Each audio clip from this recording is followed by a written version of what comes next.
Olá a todos, muito bem-vindos ao nosso canal Saúde Mental na Igreja. Que a paz do nosso Senhor Jesus Cristo esteja conosco. Hoje vamos falar um pouco sobre os tipos da depressão e as suas diferenças. Até agora falamos basicamente do transtorno depressivo maior, que é o clássico da depressão. Mas ela tem alguns outros tipos.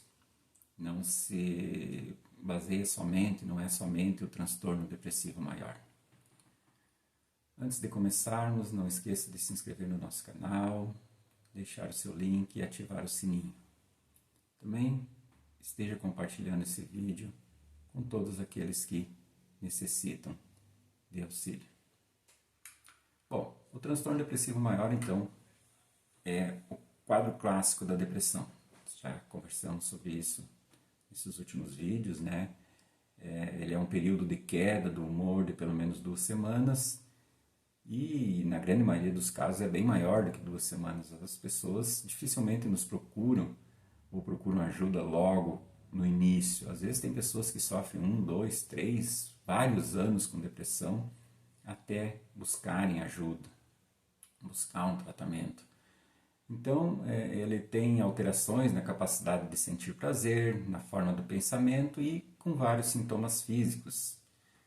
Segundo o DSM-5, que é o manual da Associação de Psiquiatria Norte-Americana, ela precisa ter 5 de 9 sintomas e pelo menos um deles deve ser humor deprimido ou perda de interesse ou prazer. Então, esses 9 sintomas são: o número 1 é o humor deprimido, a maior parte do dia, quase todos os dias.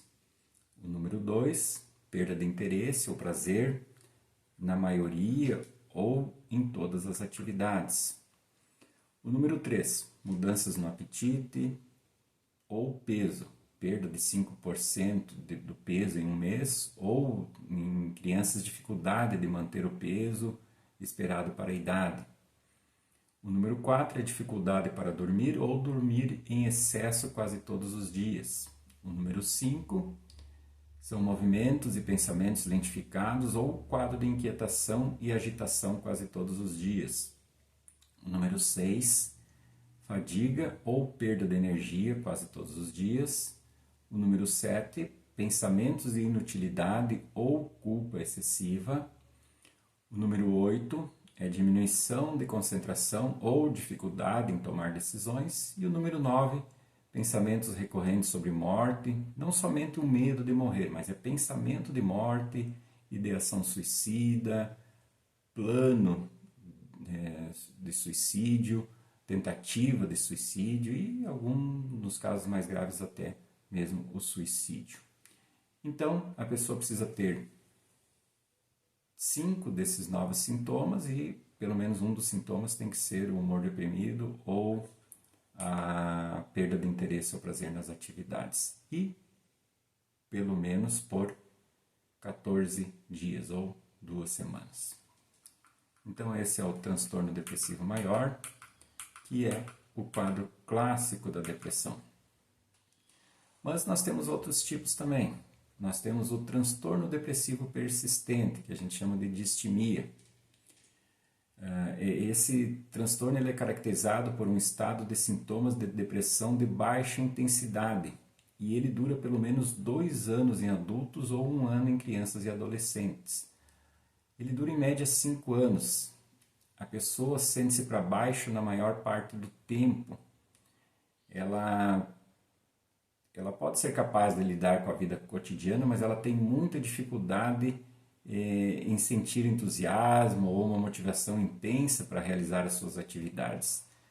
A gente percebe isso naquelas pessoas que têm um mau humor crônico, né?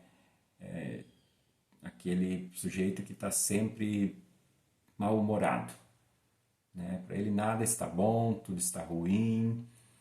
Então, embora não necessariamente seja tão incapacitante quanto a depressão maior, a sua persistência ela pode evitar que a pessoa se sinta bem e pode interferir no trabalho, na escola, na vida social.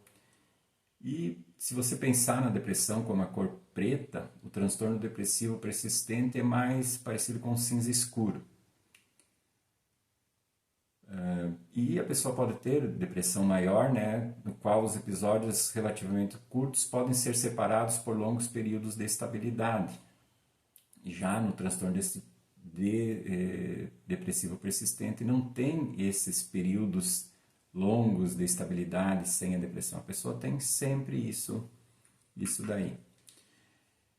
Então, como é que a gente faz esse diagnóstico, né? O humor permanece deprimido por mais de 2 anos e também apresenta pelo menos 2 dos seguintes sintomas. Em crianças e adolescentes, o humor pode ser irritável e a duração mínima é de 1 ano. Para adulto é 2 anos, crianças e adolescentes 1 ano. Ou seja, e não precisa ter aqueles 5 sintomas, são apenas 2 sintomas. E quais seriam esses outros 2? Né? Além do humor deprimido por mais de 2 anos, comer demais ou perda de apetite, insônia ou dormir demais, cansaço ou falta de energia, baixa autoestima, dificuldade em se concentrar ou tomar decisões, desesperança. E esse é um transtorno que geralmente ele começa na infância, na adolescência ou no início da vida adulta e acompanha a pessoa por vários e vários anos. E ele aumenta o risco de desenvolvimento do transtorno depressivo maior. Em alguns casos ele pode haver uma melhora dos sintomas por no máximo 2 meses e uma nova queda após esse período. O tratamento ele é capaz de aliviar os sintomas em cerca de 4 em 5 pessoas, ou seja, em torno de 75% a 80% das pessoas. E de fato, até 75% das pessoas que são diagnosticadas com transtorno depressivo persistente, elas terão um episódio de depressão maior dentro de 5 anos. E apenas cerca de 10% dessas pessoas com distimia, elas melhoram sozinhas ao longo de 1 ano. Ou seja, ela não é tão incapacitante, mas acaba causando sérios transtornos para as pessoas. Outro tipo de depressão é a depressão puerperal, ou a depressão pós-parto, que chama. Mas a gente chama mais de puerperal porque ela a característica fundamental dela, desse quadro, é o desenvolvimento nas primeiras 4 semanas após o parto. E em muitos casos eles já podem, né, ser observados durante a gestação. Ela ocorre em cerca de 10 a 15% das mães. Hoje em dia se fala já em 1 a cada 4, ou seja, 25% dos nascimentos, né?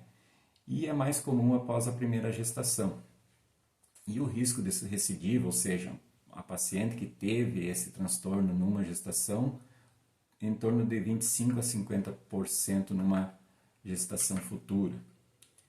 E é muito ruim porque ele pode impedir que a mãe consiga realizar os cuidados com o bebê, né? E nesse caso deve ser introduzido o tratamento medicamentoso.